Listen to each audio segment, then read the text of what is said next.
करीब 12,000 करोड़ रुपए की लागत से बने इस एक्सप्रेसवे की पहली ही बारिश में पोल खुलती हुई दिखाई दी। जिस सड़क को तेज, सुरक्षित और आधुनिक सफर का प्रतीक बताया गया था, उसी सड़क पर पहली ही बारिश के बाद गहरे गड्ढे बन गए। इस घटना के बाद सोशल मीडिया पर कई वीडियो तेजी से वायरल हुए और लोगों ने निर्माण की गुणवत्ता पर बड़े सवाल खड़े किए हैं। ये मामला उत्तर प्रदेश के शामली के पास सामने आया, जहां एक्सप्रेसवे के एक हिस्से पर सड़क धंस गई और बड़े बड़े गड्ढे दिखाई देने लगे। सबसे चिंता की बात यह रही कि वीडियो में शुरुआती समय तक मौके पर न तो कोई जिम्मेदार अधिकारी सामने आया और न ही किसी तरीके की बैरिगेटिंग की गई थी। ऐसे में वहां से गुजरने वाले वाहन चालकों की सुरक्षा पर भी बड़े सवाल खड़े हो गए हैं। अब जैसे ही ये वीडियो सोशल मीडिया पर वायरल हुआ, मामला तेजी से चर्चा में आ गया। इसके बाद भारतीय राष्ट्रीय राजमार्ग प्राधिकरण यानी कि NHAI ने तुरंत कार्रवाई करते हुए सड़क की मरम्मत शुरू कराई और कुछ ही समय में गड्ढों को भरकर सड़क को फिर से यातायात के लिए खोल दिया गया।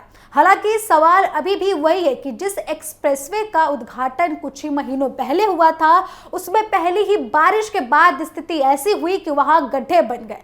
प्रधानमंत्री नरेंद्र मोदी ने इसी साल 14 अप्रैल को दिल्ली देहरादून एक्सप्रेसवे का उद्घाटन किया था। अब इसी परियोजना को देश के आधुनिक बुनियादी ढांचे की बड़ी उपलब्धि में गिना जाता रहा है, लेकिन उद्घाटन के कुछ ही समय बाद पहली तेज बारिश में सड़क धंस गई और सबसे बड़े सवाल खड़े हो गए। इस पूरे मामले पर केंद्रीय सड़क परिवहन एवं रोजगार मंत्रालय ने गंभीर रुख अपनाया। मंत्रालय ने कहा कि घटना की जानकारी मिलते ही तुरंत जांच के आदेश दिए गए। साथ ही संबंधित अधिकारियों को निर्माण एजेंसियों के खिलाफ कार्रवाई भी शुरू करने के लिए बोला गया। मंत्रालय ने नोटिस जारी किया और इसके अलावा ठेकेदारों के प्रोजेक्ट्स मैनेजर और अथॉरिटी इंजीनियर की टीम के लीडर को तत्काल प्रभाव से निलंबित भी कर दिया गया।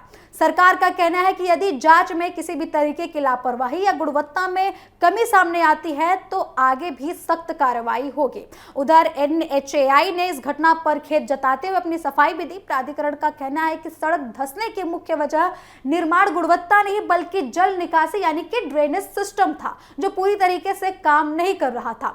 NHAI के मुताबिक जिस स्थान पर सड़क धंसी, वहां स्थानीय लोगों के विरोध के कारण स्थायी क्रॉस ड्रेनेज सिस्टम को पूरी तरीके से चालू नहीं किया गया था। अधिकारियों का कहना है कि वहां एक बैलेंसिंग कलवर्ट यानी कि पुलिया बनाई गई थी, लेकिन स्थानीय लोगों ने उसे पूरी तरीके से जोड़ने के लिए मना कर दिया। इसके बजाय उसे खुले हिस्से का इस्तेमाल वाहनों के लिए आने जाने के लिए किया जाने लगा, जिसके बाद बारिश का पानी सही तरीके से निकल नहीं पाया और 1 जुलाई की रात हुई भारी बारिश के बाद भारी मात्रा में सड़क पर पानी जमा हो गया और इसी वजह से सड़क का एक हिस्सा धंस गया।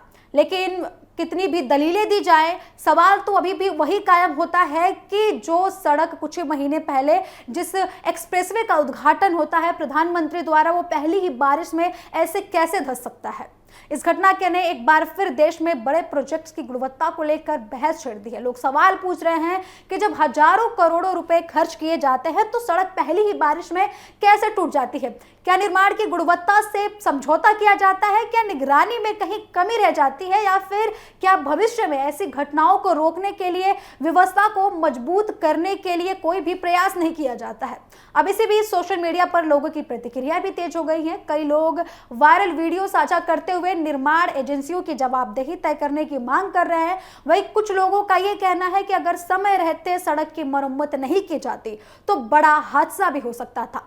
अब इस पूरे मामले के बीच वीडियो भी चर्चा का विषय बना हुआ है। सोशल मीडिया पर दिल्ली मुंबई एक्सप्रेसवे के हिस्से का एक वीडियो भी वायरल हो रहा है, जिसमें सड़क को नुकसान पहुंचाया हुआ दिखाई दे रहा है। हालांकि उस मामले की अलग से जांच की जा रही है, लेकिन लगातार सामने आ रही ऐसी घटनाएं बड़े प्रोजेक्ट्स की गुणवत्ता पर लगातार सवाल खड़े कर रही हैं, उनके रखरखाव की चिंता बढ़ा रही है। और सबसे अहम सवाल यही है कि क्या केवल मरम्मत कर देना काफी है या फिर निर्माण कार्य पूरी प्रक्रिया के साथ निर्माण कार्यों की जांच की जानी चाहिए, क्योंकि जब बात हजारों करोड़ों रुपए की परियोजना और लाखों लोगों की सुरक्षा की होती है तब जवाबदेही और गुणवत्ता दोनों पर समझौता नहीं किया जाना चाहिए। लेकिन इसके बावजूद भी ऐसी तस्वीरें निकलकर सामने आ रही हैं।